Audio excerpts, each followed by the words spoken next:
Hi everybody, Sandra Duran Wilson here, and welcome back to Mixed Media Soul Sparks.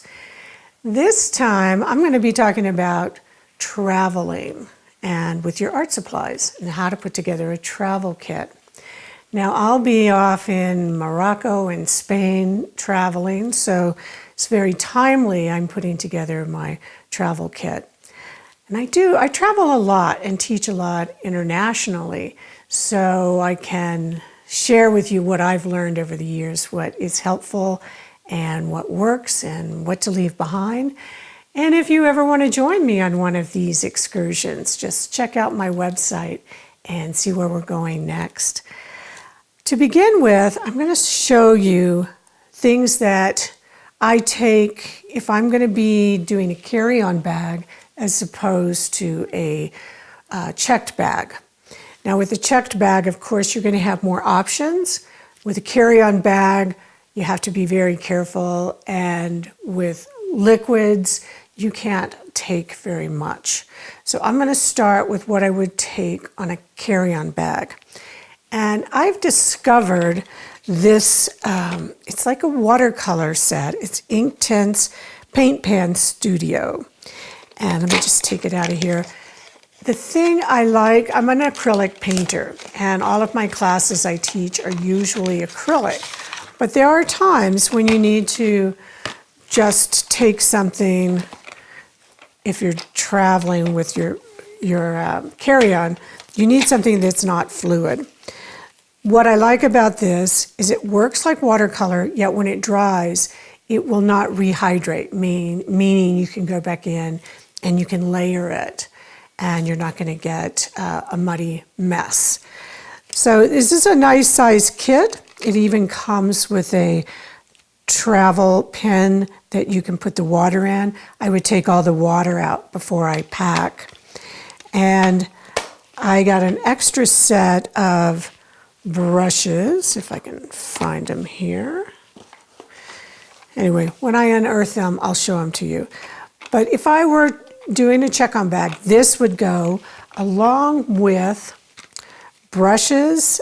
These are like a brush tip, meaning that when I draw with them, it's a soft tip, as opposed to these Posca markers are a hard tip. I find these are a great way to play with the watercolor or the, well, I call them acrylics, but they are watercolor. So these would definitely be in my bag. Oh, here are the other brushes. So I found this set, and it actually has everything from a fine tip, medium, large tip, and a chisel tip. So I take them out of the packaging and put them in my bag along with my tools. Now here's a little trick I like to do with taking things. If I'm not taking those kind of brushes, if I'm taking regular kind of brushes and palette knives, I can stick things in here. You know, my brushes, my knives. I can, if I have the right size. And then I can put it inside of here, and it's going to keep it from, well, it's going to keep it from getting mashed in the suitcase. This is just an empty plastic wrap. Put a couple of rubber bands around it, and you're good to go. Of course, you want to pack some pencils. Now this, if you're doing carry-on, you probably can't take this. So you can take your pencil, your eraser, your markers, and I'll take an empty spray bottle, which I'll put water in it when I get there. And if I'm doing, I have so much more flexibility when I'm doing a checked bag, and that's what I'm going to be doing in this trip to Morocco. And let me just show you the tips for doing that. Now, of course, you're going to have your paper that you're working on. This is like a book that I keep with me and then just do impressions. I think this one was from I didn't get very much done. It was from some other trip. This one is a watercolor pad. I like this shape because I can take these out afterwards and either cut them down into 6x6s or keep them in this format. And it's a beautiful way to make a travel journal. Now, for Morocco, we're going to be making a book. And we're going to be using both fabric and paper. So I've actually pre-cut sheets of paper and fabrics. And I'll just pack this in along with some small stencils. They can kind of fit in this way between pages. Everything can then kind of get wrapped up so it doesn't go floating away. Even another rubber band, so in case the TSA needs to check on things, it's not all taped up.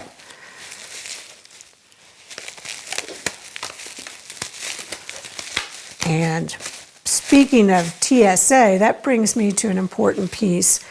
When I'm traveling with a checked bag, because they do go in and they look inside the bag sometimes, and I will usually print out, if I'm teaching a course about the course, put a little note on a card saying, "Dear TSA, this is what I'm teaching. This is all water-based." I don't use the word paint. Because they think paint, they think something flammable. And what TSA is looking for is anything that's flammable. So another thing I do is I print out a material safety sheet, material data safety sheet, I think it's called. And if you go to like Golden or Liquitex, their sites, you can find those sheets. If I'm taking a lot of products like gel paste or gloss medium paints, they're usually quite long, and then I'll just highlight the products that I have. It's not so much as they're going to look at them and say, "Oh, is this what she has in there?" But it just shows them that I've thought about what I'm putting into this bag. And I've never had them take anything, except one time I had alcohol, in isopropyl alcohol, and in a bottle, and they did take that because isopropyl alcohol is flammable. So you don't want to carry that. You don't want to have anything, no sprays, no solvents, anything like that, whether it's carry-on or checked bag, because those are things that cannot be traveling by air. Okay, so that, along with don't overpack. That's my other thing. And I say that, and I'm notorious for like, "Oh, what if I need this one little thing? Let me throw it in the bag. I might need that." But resist, because you're not necessarily going to want to take everything in your studio. Sometimes having the minimalist amount helps you create new art. Now, I'm talking about packing for like a workshop I teach with acrylic. Now, if you're doing a plein air painting, or you're doing, your instructor will be able to tell you what to bring. I'm just generally talking about ways to carry your acrylic paints. And thing I have learned, like if I'm traveling and I have my big bottles of acrylic, but I also have small bottles. So if I want to take these bottles, this is what I'm going to do, is I'm going to tape these, and I'm going to tape it around the top. This is a painter's tape. And you can see I already have that one is taped.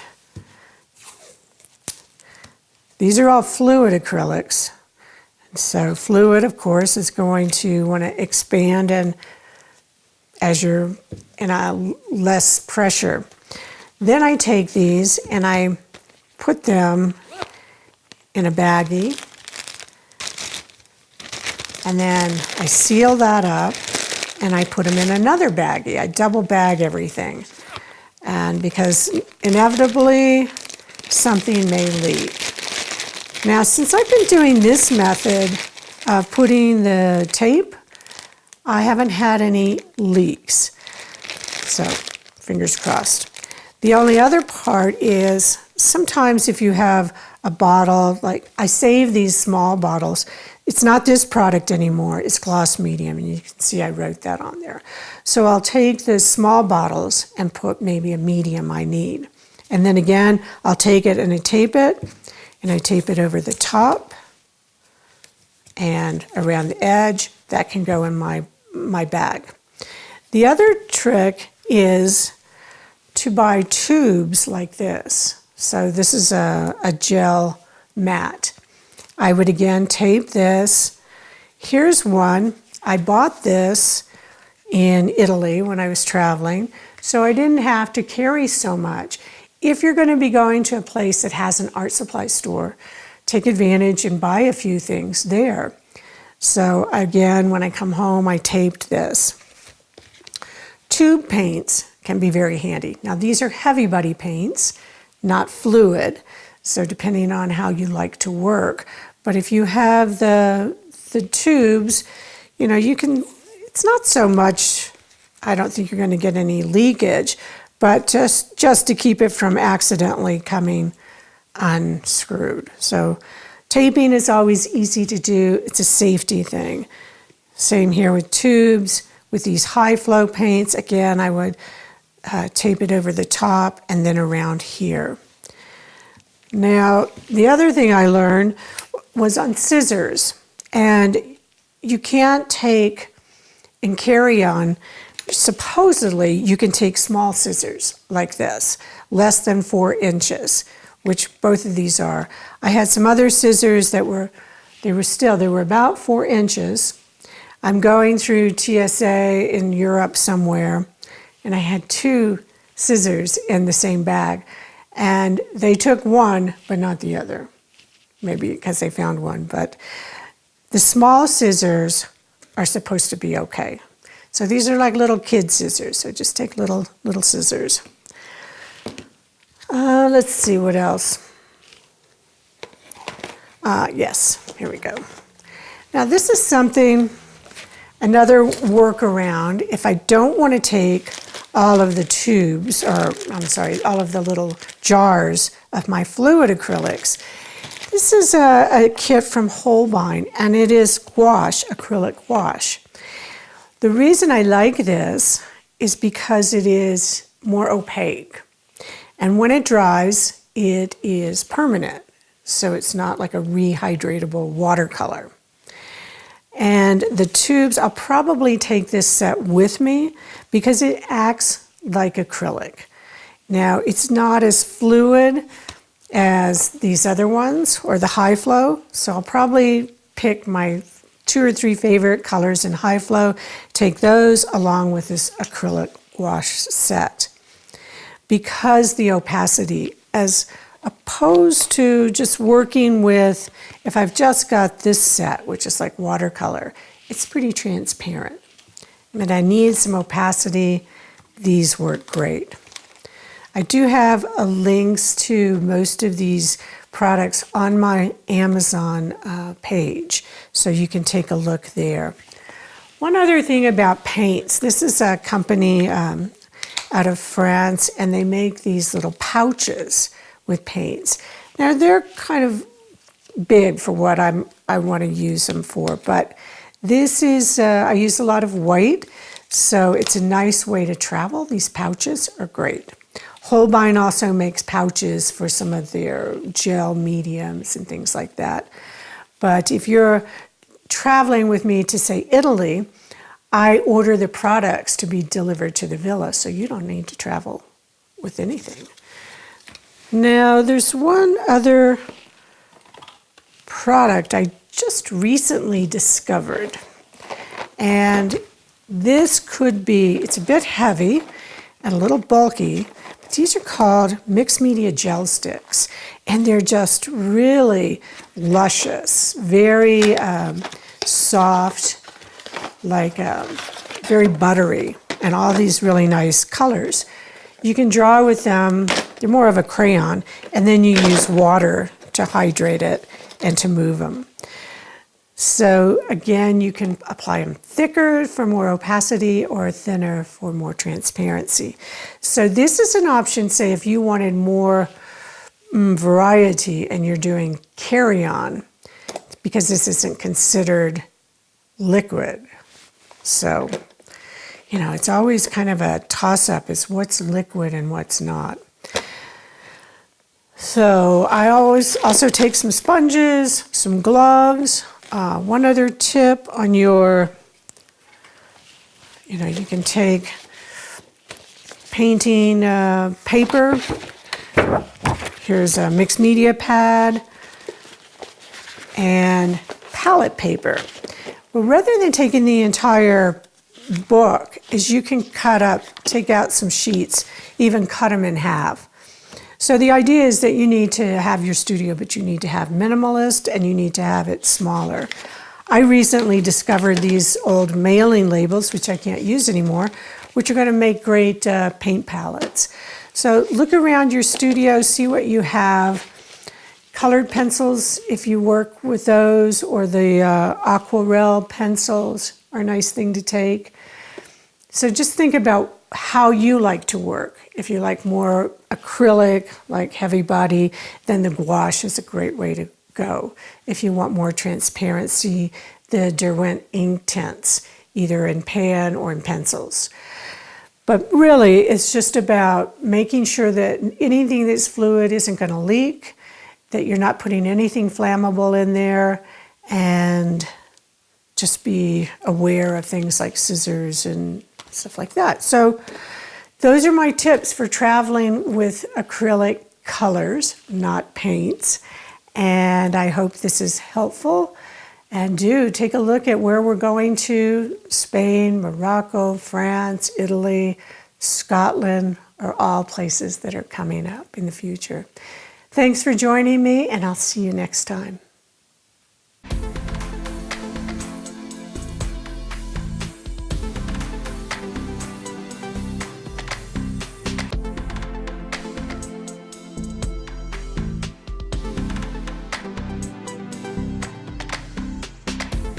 Join the Creative Awakening community on Facebook, where you'll be able to post your art, connect with other creatives around the world, and ask questions.